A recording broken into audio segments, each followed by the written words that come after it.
তখন বাসার সবাই ঘুমিয়েছিল। রাত ৩টা বাজে। ঘরের মধ্যে ঘড়ির টিক টিক শব্দ ছাড়া আর কোনো শব্দ নেই। হঠাৎ করে আমার কানে এলো নুপুরের শব্দ। মনে হচ্ছে কেউ ছাদে নুপুর পরে হাঁটছে। আমরা 6 তলায় থাকি, আমাদের ওপরেই ছাদ। তাই তো ওপরে কেউ হাঁটাচলা করলে আমরা সেই শব্দটা শুনতে পাই।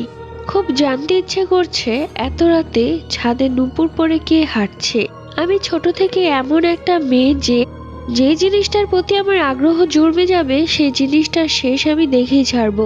তাই তো আস্তে আস্তে আমি ছাদের দিকেই যাচ্ছি। ছাদের দরজাটা খোলা আছে। ছাদের দরজাটা আস্তে করে খুললাম। ছাদে গিয়ে যা দেখলাম তা দেখে মনে হচ্ছে আমার কলিজাটা যেন আমার গলা দিয়ে বেরিয়ে যাবে। বিশাল বড় একটা কাক, মানুষের থেকেও বড়। তার পায়ে ছিল 2 জোড়া নুপুর। সেই পুরো ছাদে হাঁটছে।